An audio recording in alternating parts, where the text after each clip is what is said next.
Yes నమస్తే అందరికీ hearty welcome to Kisra media. So ఈ రోజు మనతో ఒక స్పెషల్ గెస్ట్ ఉన్నారండి. తను ఎవరో తెలుసా?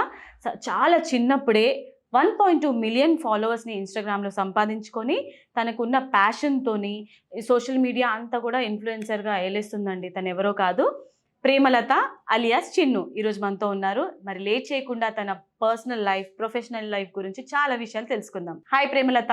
హాయ్ అక్క. How are you? Yeah super fine. మీరు? నేను కూడా చాలా బాగున్నా.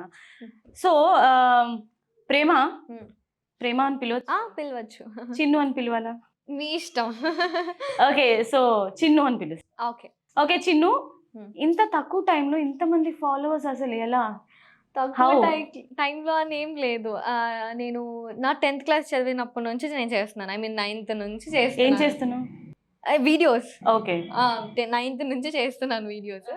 సో తక్కువ టైం అని ఏం లేదు, జస్ట్ హార్డ్ వర్క్ ఉంది దీని వెనక.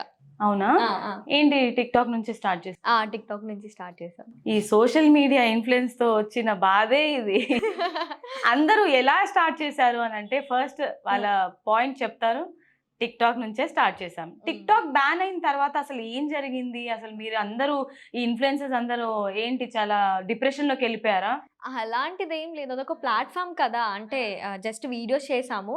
టిక్టాక్ పోయిన తర్వాత ఇంకా ఇన్స్టాగ్రామ్ ఉంది కదా, సో అందరు ఇన్స్టాగ్రామ్. అంటే ఇన్స్టాకి కొంచెం టైం పడింది కదా. అవునవును.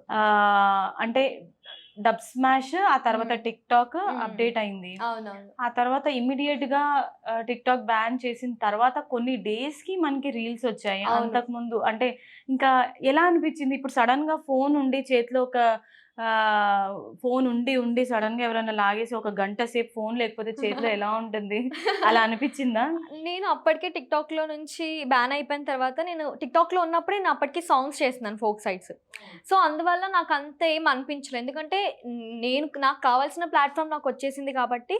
సో నేను అప్పుడే సాంగ్స్ చేస్తున్నాను కాబట్టి నాకు అంత ఏం అనిపించలేదు. టిక్టాక్ పోయిందా, అయ్యో ఎందుకు, మంచి ప్లాట్ఫామే కదా, చాలా మందికి యూజ్ అయింది అండ్ చాలా మంది టిక్టాక్ నుంచి పెద్ద పెద్ద యాక్టర్స్ అయిన వాళ్ళు కూడా ఉన్నారు ఇప్పటికీ కూడా. సో అలా ఇంకా నేను అప్పటికి సాంగ్స్ చేస్తున్నాను కాబట్టి అంత ఎఫెక్ట్ ఏం పడలేదు నాకు. సో దాని తర్వాత మెల్లమెల్లగా ఇన్స్టాగ్రామ్లో నెక్స్ట్ రీల్స్ ఆప్షన్ ఇచ్చారు. సో ఇంకా దాని త్రూగా వెళ్ళిపోయాను. అవును. ఓకే, సో చిన్ను, మరి నువ్వు 10th క్లాస్ నుంచే వీడియోస్ చేయడం స్టార్ట్ చేసావు. 10th క్లాస్ అంటే అసలు ఆ టైంలో ఫోన్ అంటే ఏంటో తెలీదు, యాక్టింగ్ అంటే ఏంటో తెలీదు. మరి నీకు అలా ప్యాషన్ ఎలా కుదిరింది? అంటే లేదు, నాకు చిన్నప్పటి నుంచి చాలా ఇష్టం అనమాట యాక్టింగ్ అంటే. సో అలా అని చెప్పి ఇలాంటి ఒక యాప్ ఉందని చెప్పి మా సిస్టర్స్ చెప్పారు. ఇలా ఒక ఆన్లైన్లో ఒక యాప్ ఉంది, లైక్ డబ్ స్మాష్ ఉంది కదా ఫస్ట్. సో అందులో నార్మల్గా చేసుకునేదాన్ని. డబ్ స్మాష్లో ఎక్కువ పెడితే అప్పుడు ఎవరికి తెలీదు, చాలా కొంతమందికే తెలుసు డబ్ స్మాష్ అనేది. సో టిక్టాక్ అనేది ఉంది అని చెప్పి అప్పుడు చేయడం నుంచి స్టార్ట్ చేశాను. మరి నువ్వు చేసిన వీడియోస్ అన్నీ కూడా లైక్ యాక్టింగ్ చేస్తుంటావు, ఏడుస్తుంటావు, మంచిగా నీ అందాన్ని చూపిస్తావు. ఏ వీడియో వైరల్ అయింది మరి నువ్వు టిక్టాక్ స్టార్ట్ చేసిన తర్వాత? అంటే ఒక పర్టికులర్ అని లేదు, నాకు ఓవరాల్ గ్రోత్ వచ్చేసింది. ఇందులో డిలే అయ్యో తగ్గిపోతుంది, అయ్యో ఫాలోవర్స్ రావట్లేదన్న నాకు, అంటే చాలా మంది అంటూ ఉంటారు నాకు ఫాలోవర్స్ రావట్లేదు. సో అలాంటి ఫేస్ చెయ్యలేదు నేను పెట్టిన వెంటనే నాకు ఆన్ టైం వెళ్తున్నాయి, అందరు సపోర్ట్ చేస్తూనే వచ్చారు. సో అలాంటి ఫీల్ అయితే ఏం లేదు.